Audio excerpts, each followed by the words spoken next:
Hey there everybody, it's Cosmo the Coder here and welcome to the first ever Humble Bundle review of 2017. Happy New Year everybody, hope you had a good holidays and enjoyed New Year. And if you didn't enjoy New Year, I hope you were drunk enough to not remember doing it. Or whatever it is you did do. This week we're looking at Humble Assassin's Creed Bundle. Now I don't know why this bundle's come out, I'm sure there's some reason. Okay, obviously it's because of the movie, and from what I've heard it's not exactly very good, but that's what you get for making a movie on a video game. So, without further ado, let's go and have a look and see what this bundle has to offer, shall we? No doubt it's some Assassin's Creed games. First off, I'm going to mention that we've got this cool looking little screen at the top, which for some reason doesn't seem to show in Chrome. It seems to work in Internet Explorer, which I only basically use to show this to you guys, but in Chrome it's not working. Don't know why.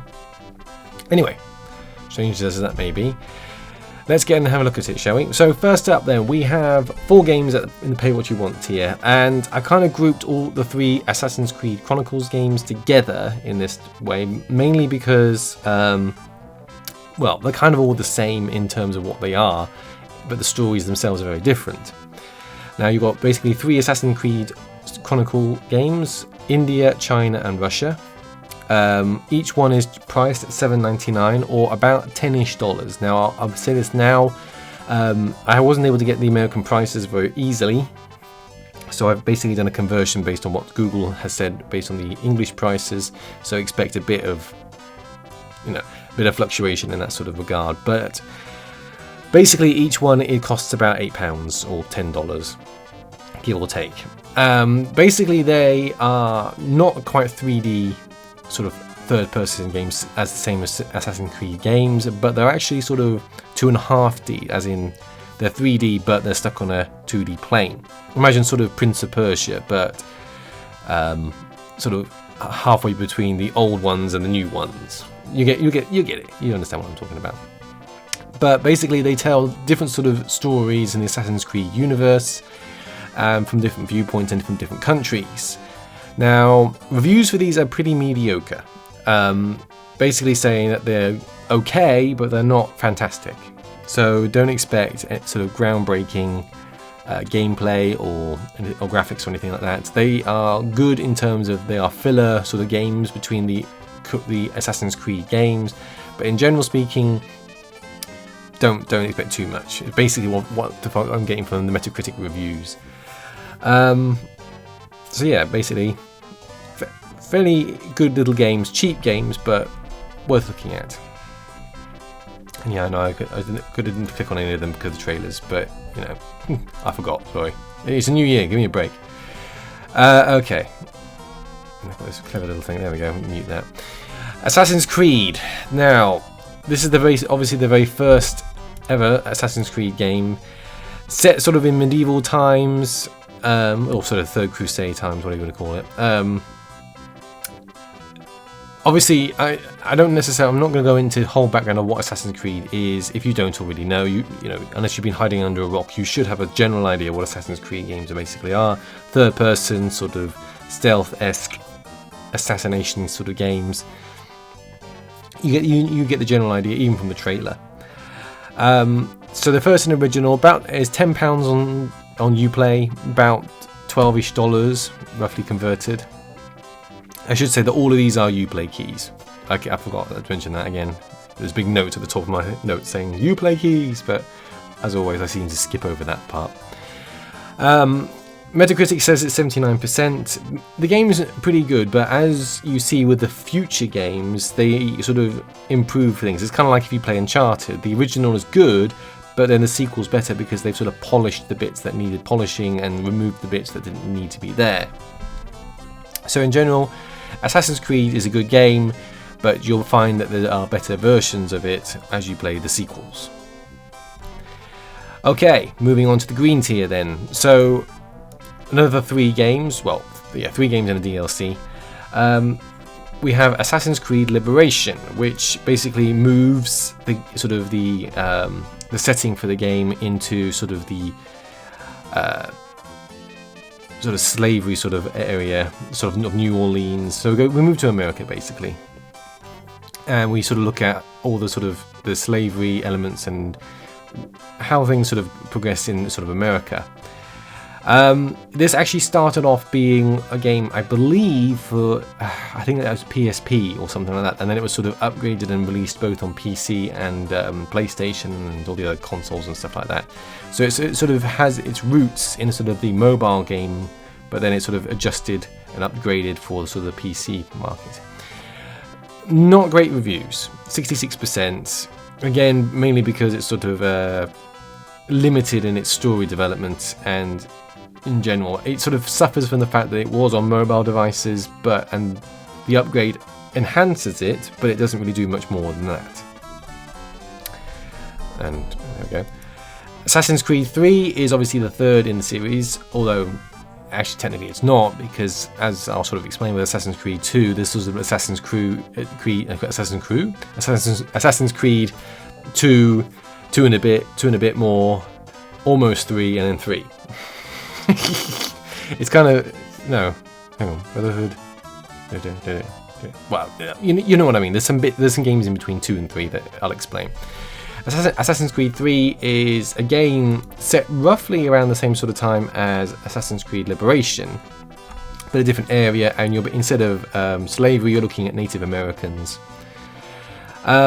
It sort of was a bit of a divergence away from certain things from the Assassin's Creed story. Things like hunting was introduced. It kind of also adds more sort of, character, more people to sort of assassinate, and it was sort of quite groundbreaking in terms of how many people it could display on screen and everything else like that. So it did a lot of things in terms of technology. It's not considered necessarily that strong. I'll just change that for there you go. It's 80%, so it's not the best in all the whole of the sort of the series. I couldn't find a price for this one.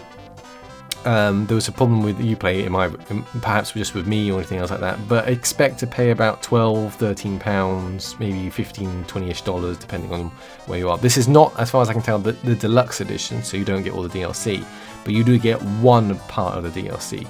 Or it's difficult. It says the Tyranny of King Washington, the Infamy. Now, I'm not sure if that actually means you get all of it, because there's actually several parts of Tyranny of King Washington, or it's a bit unclear as to what you actually get. But all in all, it's not a bad part of the Assassin's Creed universe, by any regard. Assassin's Creed 2.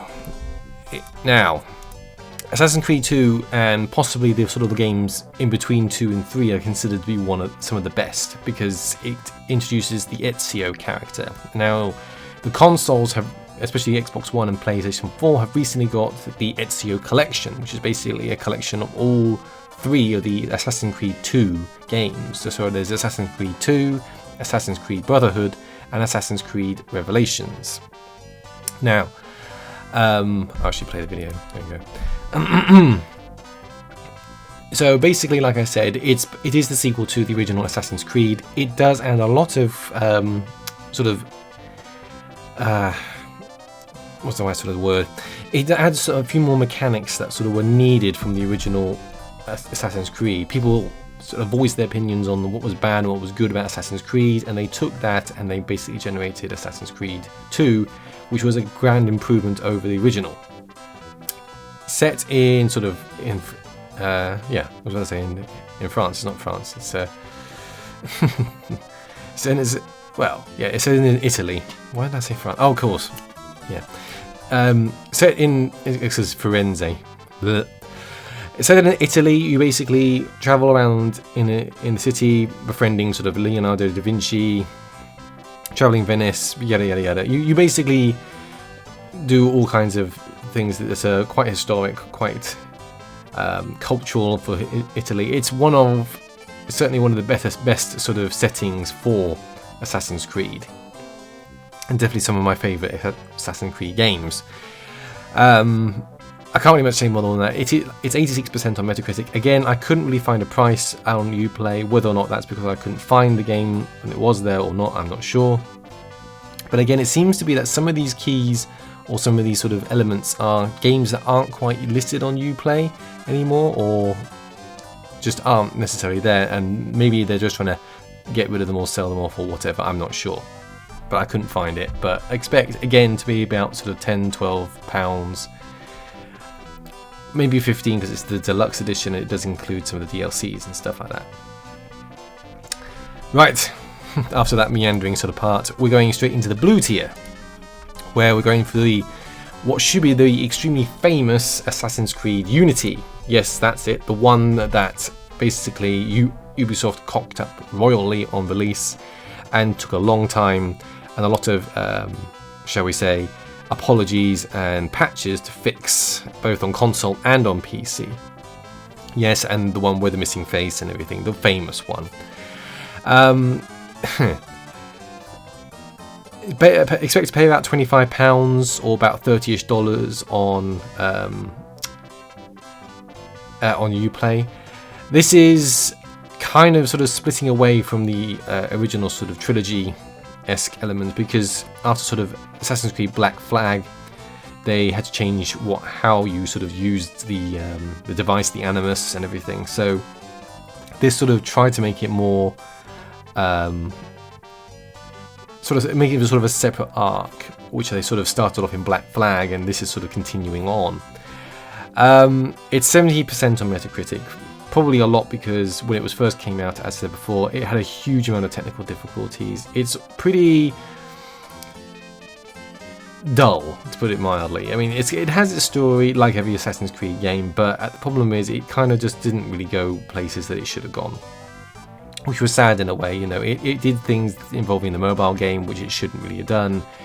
It just confounded the whole sort of series in a way, and in a way I think a lot of people kind of want to forget it, but at the same time it has its charm.